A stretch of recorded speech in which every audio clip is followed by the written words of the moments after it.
नमस्कार मित्रांनो, स्वागत आहे आपल्या ब्लॉग्स मध्ये. तर आज आपण भावनगरला आलो होतो. एवढा उन्हाचा त्रास होता ना मित्रांनो. मोठी गाडी चालवत होतो तरी पण उन्हाच्या जळ्या लागत होत्या. आपण बघू शकता, मी इथं गाडी साईडला लावली. म्हटलं जास्त रिस्क घ्यायला नको म्हणून आपण पोहोचलेलो आहोत. इथे ऊसाचा रस घेणार आहोत. तर बघूया आपण ऊसाचा रस कशा प्रकारचा आपल्याला भेटणार आहे किंवा त्याची क्वालिटी आणि क्वांटिटी आपण बघणार आहोत. बघू शकता हे अशा प्रकारची रसवंती असणार आहे. या इथं बघा गर्दी, चांगल्या प्रकारची इथं गर्दी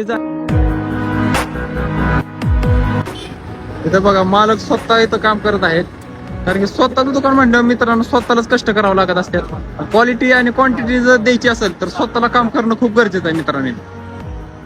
शकता 2-3 वेळेस त्याचा चांगला म्हणजे रस पूर्णपणे त्याचा काढला जातो. रस 2-3 वेळा या क्रेचर मधून 2-3 वेळा ऊस काढला जातो मित्रांनो.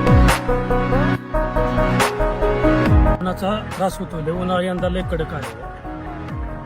आता मला चक्कर आल्या का होतं, म्हणजे रस प्यायला बरं वाटतं.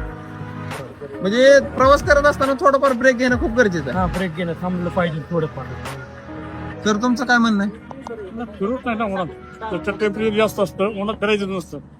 पण जरी तुम्ही उन्हात नाही गेला तरी थांबल्यानंतर ताक, लस्सी जे थंड पेत ना, शक्यतो पाणी थंड नाही प्यायचं. अति थंड पाणी कधी पिऊ नये तुम्ही.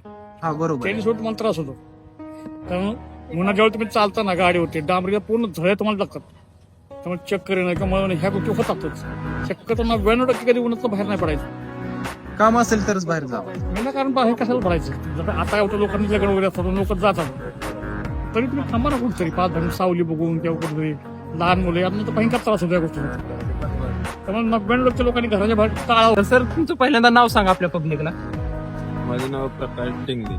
तर सरांचं नाव प्रकाश टेंगले आहे. यांची रसवंती किती वर्षापासून आहे सर आपली? गेले 20 वर्ष झाली. तर सरांची 20 वर्षापासून रसवंती असणार आहे. तुमच्या रसाची क्वांटिटी कशा प्रकारची असते सर? आपल्याकडं ऍपल फ्लेवर एक मिळाला जातो आणि मोसंबीचा एक फ्लेवर मिळाला जातो आणि लिंबू एक वापरले आणि पायनॅपल.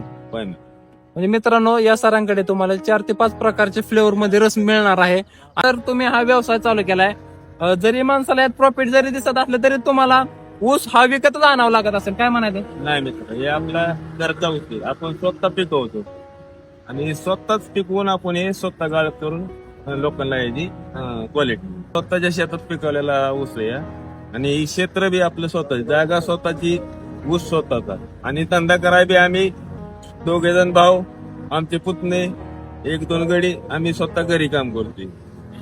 म्हणजे बिगार लावायचा गरज नाही, कारण की घरातले माणसं असतील. घरच्या ह्याच्यावर चालू आहे. ऊस स्वतःचा, जागा स्वतःची आणि कामगार बी स्वतः आम्ही कष्ट करतो. म्हणजे घरातले माणसं असतील तर लक्ष देऊन काम करतात आणि सगळ्यांना सर्व्हिस व्यवस्थित मिळते. गेले 20 वर्ष आपला हे धंदा आहे.